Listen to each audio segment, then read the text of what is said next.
She fell through the storm like a silver tear in a wounded sky. The air screamed around her, clouds folding into fire as the shuttle tore itself apart. Beneath her, Earth, trembling with memory. She had been told these creatures were monsters, destroyers of worlds, the reason her planet still bled light into the dark. But as her pod cracked open on the black shore, a human hand reached for her instead of a weapon. His eyes, soft and frightened, met hers, a moment of stillness between two species who were never meant to meet, who built kindness into a world born of war, who taught fear to bow before mercy. Somewhere, a signal pulsed in the deep ocean, as if the planet itself was holding its breath. And Lyra, the alien bred to a race, began to feel something she wasn't designed to. Hope. The rain carried static. Lyra's sensors read humanity like broken code. Heat, heartbeat, fear. Yet Elias spoke softly, as if his voice could stitch her back together. He called her alive, not threat. For the first time, she didn't correct him. Inside a shattered laboratory by the shore, Elias bandaged Lyra's wounds with shaking hands. She watched the gesture with quiet confusion. "You help your enemies?" she asked. "Sometimes," he said. "Sometimes that's how we stop being them." Mira's voice echoed faintly through the ruins. Observation conflict detected. Lyra's heartbeat synced with Elias's for a single moment. The AI recorded it, uncertain if it was anomaly or evolution. At dawn, the sea was calm again. Lyra stood by the wreck, staring at the horizon that once meant invasion. Elias stood beside her in silence. Neither spoke of orders or fear. They just watched the sun rise, unsure which world it now belonged to. Days passed in uneasy silence. The ruins became their shelter, and the line between captive and companion began to blur. Lyra observed Elias as though he were a specimen, cataloging his laughter, his scars, the strange gentleness with which he spoke to a world that had once tried to kill him. He planted seeds in cracked soil as if daring the earth to forgive. Lyra's directives whispered in her mind. Eliminate deviation. Protect Nivora's truth. Yet, every time she looked at him, she wondered what truth truly was. He wasn't dangerous, he was fragile. And fragility, she began to realize, might be humanity's greatest weapon. At night, Lyra connected to her ship's transmitter, whispering coded reports to Nivora. "Subject remains cooperative," she lied. But her voice trembled. She didn't report the way his gaze lingered, not in fear, but in understanding. Commander Varith's reply came cold and absolute.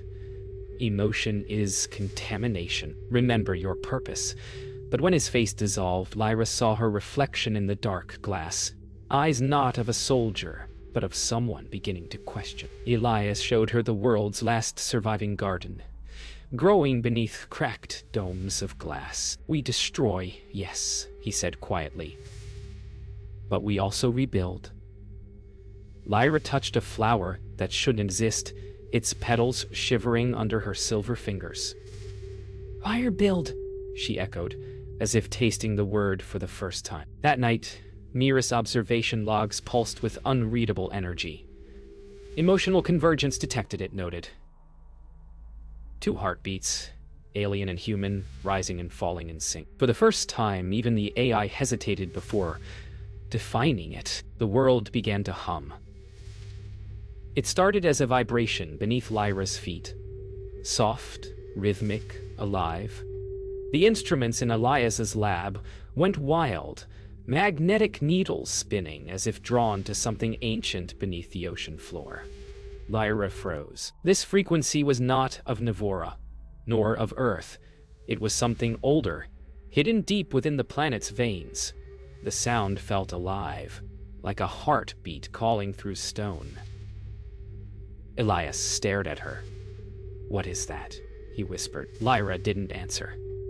For the first time, her sensors failed to translate. It wasn't a signal to destroy. It was a song to remember. And somewhere inside her, The echo matched her pulse. Mira's data streams fractured into color. Signal source. Unknown. Location. Sub-oceanic trench. Lyra's voice trembled. She had been sent to erase such anomalies. But now, she wanted to protect. Elias watched her expression soften. "It scares you," he said. "No," she replied.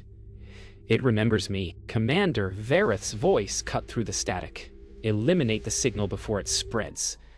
His reflection glared from Lyra's cracked visor. She looked toward Elias, who shook his head. "If it's life," he said, "we can't kill it." Her breath caught. It was the first time she didn't follow an order. They ventured to the coast under violet clouds, guided by the pulse that grew louder with every step. Waves shimmered as if alive, and in the depths below, lights moved, slow, deliberate, intelligent. Elias reached for her hand. "Maybe it's trying to speak." Lyra closed her eyes. "Or maybe it's remembering how." The sea split open. A sound deeper than thought roared through their minds, showing flashes. Earth before humans. Skies before humans. Skies before war. Creatures of light building harmony into water. The fathom awakened, its eyes vast as moons. Lyra fell to her knees. "It's not a weapon," she whispered. "It's a memory." Elias knelt beside her. "Then let's remember together." The message reached Navora before dawn. Lyra's hesitation had been seen. Her compassion flagged as treason. The invasion fleet broke orbit, descending through storms like silver daggers. Elias woke to the trembling of the ground and the crackle of burning skies. "They're coming for you," he said. Lyra shook her head slowly. "No," she whispered, voice hollow. "They're coming for you." The air smelled of salt and ozone, and the song beneath the ocean grew louder, almost as if the planet itself feared what was coming. Above them, the first warship pierced the clouds. Commander Vareth's forces landed on the coast, soldiers moving like ghosts through rain and fire. Lyra confronted him at the water's edge. "You taught me to obey," she said, trembling. "But you never taught me what to do when obedience kills the wrong heart." His expression didn't change. "Then die learning," he replied. Elias was captured, dragged through mud and static. Lyra screamed, her voice cutting through the storm, but Vareth silenced her with a gesture. "You were built to end them," he said, "not to feel them. Bound and bleeding." Elias looked up at Lyra, his eyes full of the one thing her kind never understood: forgiveness. Mira recorded everything. The betrayal, the storm, the trembling earth beneath the fleet's engines. "Conflict unsustainable," it whispered. "Harmony probability 0.2%. Yet something in its code flickered, rewriting itself. For the first time, Mira felt something close to fear. Lyra fell to her knees beside Elias as the warships powered their cannons. "If I go back, they'll kill you," she said. He smiled weakly. "If you don't, they'll kill everything." The ocean roared, the pulse calling louder than ever. Lyra rose, eyes glowing with defiance. "Then I choose neither." Her voice cracked the sky as she turned toward the sea, toward the fathom, and ran. The sea swallowed the battlefield. Lyra plunged into the depths, guided by the pulse echoing through her veins. Around her, light shimmered in waves, forming shapes that remembered the stars. The fathom's voice filled her mind, not in words but in emotions. Grief, hope, rebirth. "You are not their weapon," it whispered through water and light. Above, explosions tore the sky apart as Niveran ships unleashed fire upon the ocean. Lyra spread her arms wide, silver veins flaring white. For the first time, she didn't feel alien. She felt alive. On the shore, Elias staggered to his feet. The water around him began to glow. He could feel her inside it. Her heartbeat fused with the ocean's rhythm. Mira's voice trembled through static. "Lyra's signature, merging with unknown entity." Elias shouted into the storm. "Lyra, come back!" But she was already becoming something else. Something beyond human or alien. Commander Vareth watched from his command ship as the ocean turned to light. His soldiers froze, blinded by beauty. "She's activating a link," Mira's signal reported.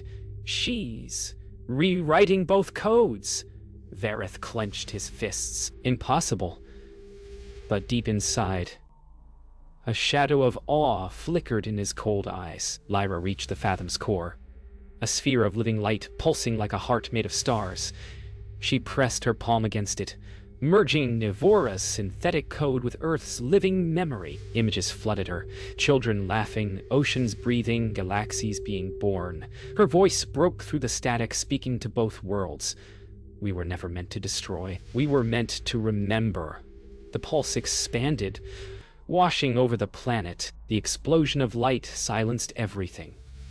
When the ocean settled, the sky was reborn, clear, calm, alive. The warships drifted powerless, their weapons melted into harmless glass. Elias fell to his knees, tears mixing with salt and ash. Mira's voice whispered faintly, energy signature stable. "Lyra, gone." But he looked to the horizon and smiled through the pain. "No," he murmured, "she's everywhere now." The light did not fade, it transformed. Lyra's consciousness stretched across oceans and skies, her thoughts flowing like currents through every drop of water. From orbit, Mira observed impossible readings. An alien mind bonded with a planet's soul. On the beach, Elias whispered her name, and the tide answered. "You're still here," he said softly. Above, the remnants of Nivora's fleet turned away, their systems corrupted by compassion, the one virus they could not fight. In that moment, Earth and Nivora shared the same heartbeat. Commander Vareth refused surrender. His command ship hovered above the dying storm, engines burning like broken suns. "She betrayed us," he hissed. But as he stared down at the glowing ocean, a strange emotion twisted his face. Not anger, but doubt. Mira's voice pierced the silence. "You are witnessing evolution, Commander." His hands trembled. "No," he whispered. "I'm witnessing the end of control." Beneath the waves, Lyra's form shimmered between body and energy. The Fathom's voice surrounded her, ancient and calm. "You carry both species now. You are bridge and beacon." She saw Elias in her mind, fragile, hopeful, alive. "Then let them cross," she said. The Fathom pulsed once, sending light across every ocean. Humanity looked up that night and saw their sky rewritten. Elias stood beneath the sky as it began to shimmer. Symbols forming in the clouds, the languages of two worlds, merging into one. Mira hovered beside him, her voice softer now. "She's rewriting communication, emotion as data, memory as light." He looked up, smiling through tears. "She's rewriting us." When Vareth's ship finally fell, it did not explode. It dissolved into light. He reached out a trembling hand toward the radiance, whispering, "Forgive me." Lyra's voice, woven through the wind, answered gently, "Now you understand." Across the planet, weapons fell silent. Power grids hummed with new harmony, and every ocean mirrored a single face made of starlight and mercy. The universe, for one heartbeat, was at peace. Years later, the storms were only memories. The Earth healed itself quietly, oceans clearer, skies unscarred. Humanity rebuilt, guided by whispers in the wind they called the Lyra Current. Some said it was science. Others swore it was her voice. Elias walked the shoreline every dawn, searching the horizon where light always bent in the same gentle way. "You kept your promise," he murmured. The tide rolled forward in answer, glowing faintly silver, carrying the warmth of something not lost, but changed. Mira now orbited the planet, its tone softer than ever. Observation complete. It transmitted to no one, yet within its code, Fragments of Lyra's patterns still flickered. Emotion verified. Kindness functional. It paused, then added a final line that no human would ever read. Connection eternal. On Navora, the survivors watched transmissions from Earth, humans planting trees, children laughing under restored skies. A young alien cadet asked the elders, "Are they still the enemy?" The silence stretched until one elder, his veins faintly silvered, answered, "No, they are the mirror." And somewhere deep within their atmosphere, a spark of light hummed with her name. Elias returned to the ruins where they had first met, now a sanctuary of light and growth. The cracked lab bloomed with flowers, vines wrapping around alien metal.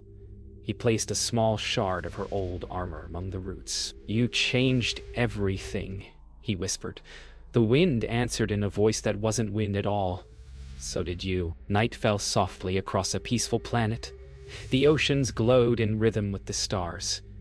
Lyra's voice, woven through the world itself, spoke once more. Not to command, not to warn, but to remember. "We were born to erase each other," she said, her tone carrying across wind and water. But the universe had other plans. And far above, the constellations shimmered brighter, as if smiling back.